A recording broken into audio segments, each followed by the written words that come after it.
Jeff Todd here for MLB Trade Rumors. Yesterday we talked about the Cubs and their inflexible payroll that they've allowed their front office to work with this past winter.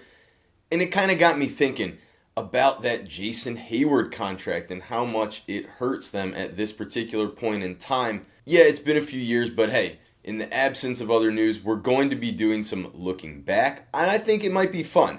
There's a lot to be learned from doing it. Sometimes the news flies so quickly at the time that we don't stop to appreciate how interesting it can be when hundreds of millions of dollars are being promised to baseball players. So we're going to be doing some of that over the coming weeks. Please go down below and hit that subscribe button. Now, Heyward's contract is interesting to me for a fair number of different reasons. Actually, I'm writing a post on it as well that'll look at things from a few different angles.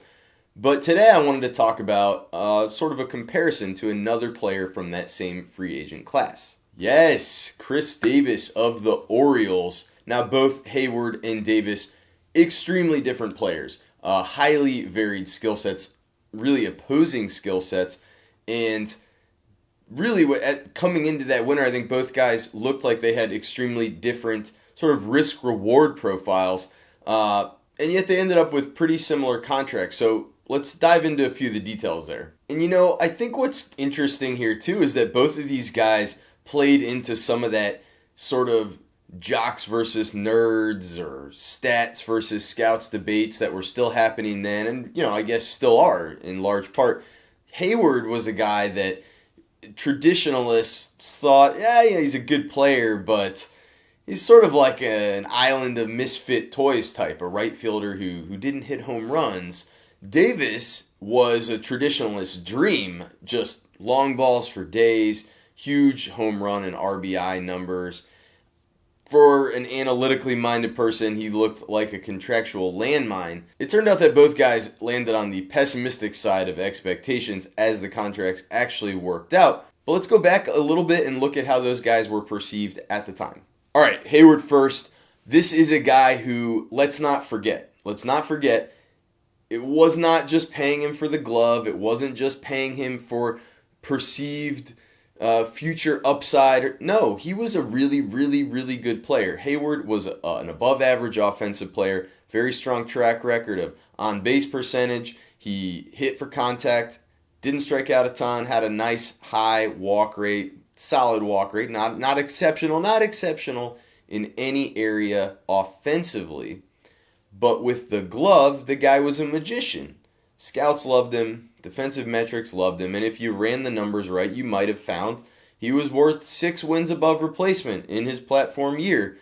Largely driven by defense and base running, but only 26 years of age when he hit the market. This was a guy you could envision being a really high-quality player for a long time to come. And that's why he got paid $184 million over 8 years by the Cubs. That deal also included a pair of opt-outs, so he kept a lot of upside. If he had really turned into a star or continued to be a star, he could have opted out back into free agency. He also got really strong no trade protection in that deal.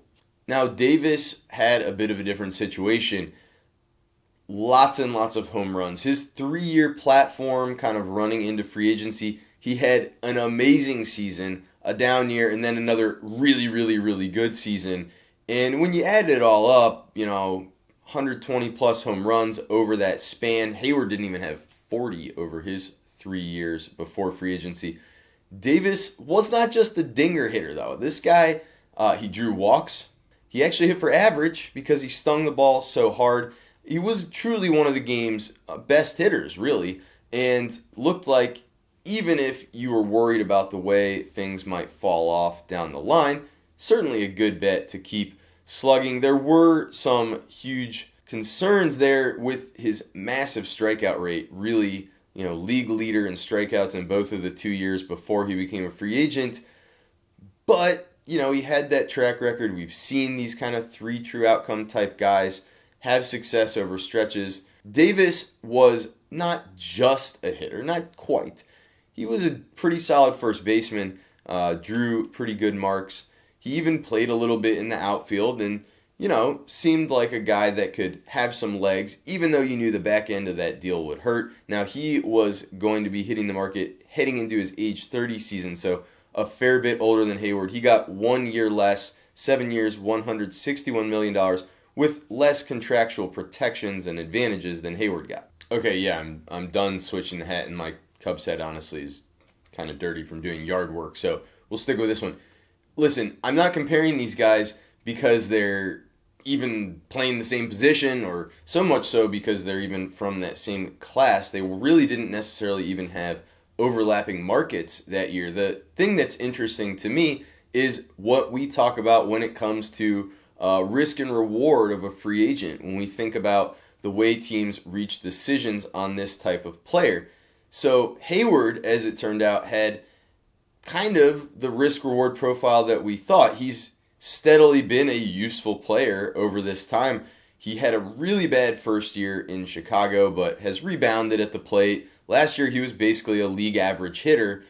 Still a useful guy. He's 30 years old. He's not super old. He'll finish out the contract being worthy of a major league roster spot in all likelihood. Davis had a pretty solid first year under that contract. Not his best by any stretch, but it was worth about 3 wins above replacement. At that point, it certainly looked like the Davis contract was headed in a better direction. Heyward had had a terrible season. Regardless, that 3-win season is far more in 1 year than anything Heyward has really produced. But Davis just completely cratered thereafter. The guy seems like a good clubhouse piece. He seems like a hard worker, but his struggles have been absolutely tremendous, so much so that he's given back those 3 wins above replacement and then some. In a way, both of these guys actually followed the trajectories that we thought they would. Heyward, steady, Davis, up and then down. It's just that they both did so at a level far below what obviously those two teams hoped for when they signed them. So the Cubs got 6 wins above replacement and maybe more to come. The Orioles right now have been sitting at about 0, and we'll see what they get out of Davis, but doesn't look especially promising. So at least the Cubs got something for their money, right? And in some ways, obviously, that's far preferable. But there is another way to kind of look at this, even when we adjust our expectations back and remember that it was a bit of a different world when these deals were signed. The Orioles had not quite come around to the full span of analytics and were sort of operating under an old system that had largely died out. Even once we adjust for that, you got to give them some credit. I mean, look, at least they took their swing, much like a Chris Davis at bat. They went up there looking for that long ball, looking to do damage. They swung, they missed.